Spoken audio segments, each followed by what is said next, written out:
दोस्तों, क्या आपने कभी सोचा है कि दिल्ली में जिस मकान में आप पिछले 20 से 25 साल से रह रहे हैं, जिस घर के लिए आपने अपनी ज़िंदगी की कमाई लगा दी, जिस घर के बदले आपके पास सिर्फ GPA, agreement to sell, power of attorney या रसीदें हैं, क्या कानून की नज़र में आप वास्तव में उसके मालिक हैं? अगर मैं आपसे कहूं कि आज दिल्ली के लाखों परिवारों के सामने यही सबसे बड़ा सवाल है, और उससे भी बड़ा सवाल ये कि क्या 1 अक्टूबर 2026 या सरकार द्वारा घोषित अंतिम समय सीमा के भीतर आवेदन नहीं करने पर आप अपने जीवन का सबसे बड़ा मौका गंवा सकते हैं? क्या पीएम यूडीएवाई स्कीम दिल्ली के रियल एस्टेट का गेम चेंजर बनने वाली है? क्या जिन कॉलोनियों को लोग कभी इलीगल कहकर नज़रअंदाज करते थे, वहां अब प्रॉपर्टी की कीमतों में बड़ा उछाल आ सकता है? और क्या बैंक जो आज तक लोन देने से बचते थे, अब उन्हीं घरों पर आसानी से होम लोन देंगे? नमस्कार, मैं राज के वर्मा और आप देख रहे हैं रिपोर्टर जी। दोस्तों, आज मैं किसी राजनीतिक बहस नहीं बल्कि एक ऐसे मुद्दे को लेकर आया हूं जिसका सीधा असर आपकी प्रॉपर्टी, आपकी पूंजी और आपके परिवार के फ्यूचर पर पड़ सकता है। अगर आपका घर दिल्ली की किसी इलीगल कॉलोनी में है, अगर आपके रिश्तेदार, दोस्त या जानने वाले वहां रहते हैं, या अगर आप भविष्य में दिल्ली में इन्वेस्टमेंट करने की सोच रहे हैं, तो इस वीडियो को अंत तक ज़रूर देखिए, क्योंकि आज मैं आपको पीएम यूडीएवाई योजना का पूरा गणित बेहद आसान भाषा में समझाऊंगा। सिर्फ योजना नहीं बल्कि ये भी बताऊंगा कि आवेदन कैसे करना है और कौन पात्र है, किन डॉक्यूमेंट्स की ज़रूरत होगी, किन लोगों को फ़ायदा मिलेगा, किन लोगों को नहीं मिलेगा, और सबसे इम्पॉर्टेंट बात, क्या वास्तव में इस योजना से प्रॉपर्टी की कीमतें बढ़ेंगी या ये सिर्फ एक उम्मीद है। सबसे पहले दोस्तों समझिए कि प्रॉब्लम क्या थी। दिल्ली में सालों से हज़ारों ऐसी कॉलोनियाँ बसी जहाँ लाखों लोगों ने अपने घर बना लिए, लेकिन ज़मीन और कंस्ट्रक्शन पूरी तरह से लीगल नहीं थी। लोग खरीद बिक्री करते रहे, लेकिन अधिकतर सौदे GPA, agreement to sell, will, position letter जैसे डॉक्यूमेंट्स पर होते थे। यानी पैसा पूरा आपका, घर आपका, लेकिन कानूनी मालिकाना अधिकार पूरी तरह स्पष्ट नहीं। यही वजह थी कि कई बार बैंक लोन देने से हिचकते थे, खरीदार डरते थे और प्रॉपर्टी का मूल्य भी प्रभावित होता था। अब यही से पीएम यूडीएवाई योजना की शुरुआत होती है। पीएम उदय यानी प्रधानमंत्री इलीगल कॉलोनियों में अधिकार योजना। इसका मकसद दिल्ली की पात्र इलीगल कॉलोनियों में रहने वाले लोगों को उनकी प्रॉपर्टी पर कानूनी मालिकाना अधिकार उपलब्ध कराना है, ताकि सालों पुरानी अनिश्चितता खत्म हो सके। सरकार के अनुसार दिल्ली में कुल 1731 इलीगल कॉलोनियाँ हैं, जिनमें से 1511 कॉलोनियों को इस प्रोसेस के तहत कवर किया जा रहा है।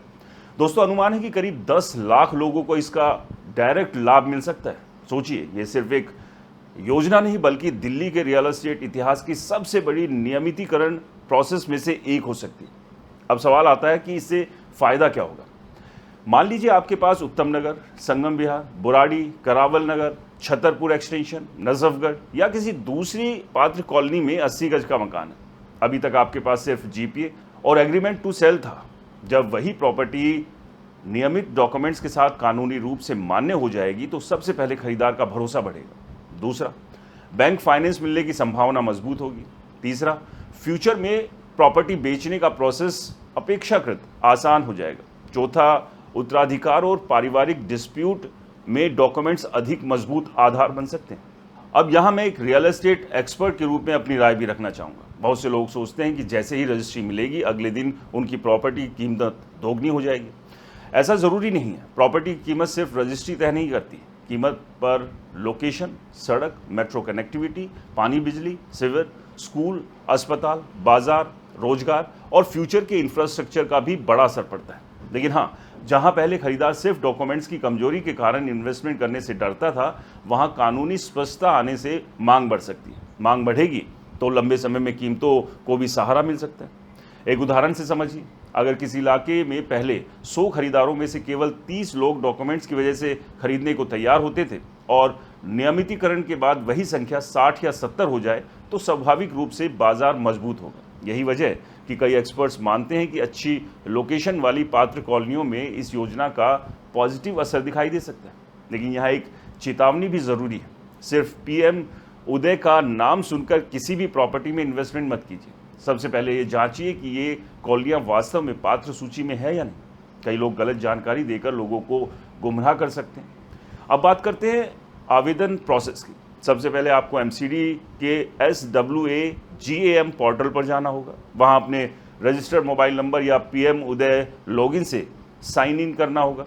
इसके बाद अपनी कॉलोनी, वार्ड और जोन का सिलेक्शन करना होगा। यदि आपके पास पीएम उदय केस आईडी है तो उसे दर्ज करें, फिर ज़रूरी डॉक्यूमेंट्स अपलोड करें, आवेदन जमा करें और उसका स्टेटस ऑनलाइन ट्रैक करें।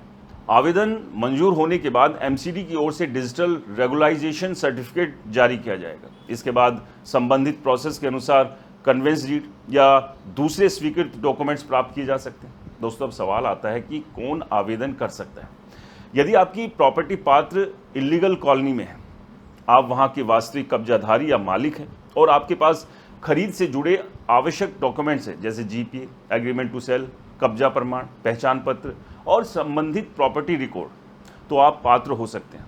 हालांकि अंतिम पात्रता का डिसीजन संबंधित नियमों और जांच के आधार पर होगा, इसलिए आवेदन करने से पहले सभी डॉक्यूमेंट्स की जांच जरूर कर लें।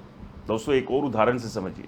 मान लीजिए शाम ने 2004 में 50 लाख नहीं बल्कि उस समय 8 लाख रुपए में एक छोटा सा प्लॉट खरीदा। उनके पास जीपीए थी, बिजली का कनेक्शन था, पानी का कनेक्शन था, लेकिन रजिस्ट्री नहीं थी। पिछले 20 साल से वहीं रह रहे हैं। अगर उनकी कॉलोनी पात्र सूची में है और उनका आवेदन मंजूर हो जाता है तो फ्यूचर में उनका बेटा जब बैंक से होम लोन लेकर मकान बनाना चाहेगा तो डॉक्यूमेंट्स पहले की तुलना में अधिक मजबूत आधार प्रदान कर सकते हैं। इसी तरह अगर वो मकान बेचना चाहे तो खरीदार का विश्वास बढ़ सकता है। अब बात करते हैं आखिरी तारीख की। सरकार ने आवेदन के लिए समय सीमा तय की है और इसी वजह से लाखों लोग आवेदन प्रोसेस पूरा करने में लगे हैं। यदि कोई व्यक्ति समय सीमा निकल जाने के बाद आवेदन करता है तो उसे योजना का लाभ नहीं मिल सकता। इसलिए आखिरी समय तक इंतजार मत कीजिए। इसके बजाय डॉक्यूमेंट्स अभी से तैयार करना ही सबसे ज़्यादा समझदारी भरा कदम होगा। अब सबसे बड़ा सवाल, क्या इससे दिल्ली का रियल एस्टेट बाजार बदल जाएगा? दोस्तों, मेरी राय में इसका जवाब है आंशिक रूप से हाँ।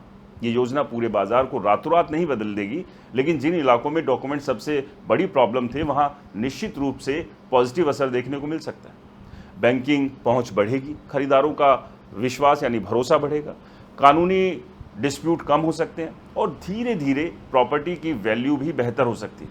लेकिन ये भी याद रखिए कि खराब लोकेशन, वही प्रॉपर्टी सिर्फ रजिस्ट्री मिलने से प्रीमियम प्रॉपर्टी नहीं बन जाएगी। इसलिए इन्वेस्टमेंट करते समय हमेशा लोकेशन, विकास योजनाएं, कनेक्टिविटी और फ्यूचर की संभावनाओं का मूल्यांकन जरूर करें। एक और महत्वपूर्ण बात दोस्तों, अगर कोई एजेंट आपको ये कहे कि पीएम उदय के बाद आपकी प्रॉपर्टी की कीमत 6 महीने में दोगुनी हो जाएगी तो ऐसे दावों से सावधान रहिए। रियल एस्टेट भावनाओं से नहीं बल्कि आपूर्ति, इंफ्रास्ट्रक्चर, रोजगार और कानूनी स्थिति के ज्वाइंट इफेक्ट से चलता है। हाँ, कानूनी मालिकाना अधिकार एक बहुत बड़ा पॉजिटिव कारण जरूर है, लेकिन मेरा सुझाव यही होगा कि अगर आपकी कॉलोनी इस योजना के दायरे में आती है और आप पात्र हैं तो आवेदन करने में देरी ना करें। पहले अपनी कॉलोनी की पात्रता जांचें, फिर डॉक्यूमेंट्स इकट्ठा करें, उन्हें व्यवस्थित करें, आवेदन करें और किसी भी बिचौलिए के झांसे में आने से बचें। याद रखिए, एक मजबूत डॉक्यूमेंट्स कई बार करोड़ों रुपए की प्रॉपर्टी से भी ज़्यादा मूल्यवान साबित होता है, क्योंकि वही आपके अधिकार की सबसे बड़ी गारंटी बनता है। दोस्तों, आने वाले सालों में दिल्ली के रियल एस्टेट बाजार में जिन इलाकों में कानूनी स्पष्टता बढ़ेगी वहां इन्वेस्टर्स की दिलचस्पी भी बढ़ सकती है। इसलिए ये योजना सिर्फ एक सरकारी प्रोसेस नहीं बल्कि लाखों परिवारों के अपने घर को कानूनी पहचान दिलाने का एक बहुत बड़ा अवसर है।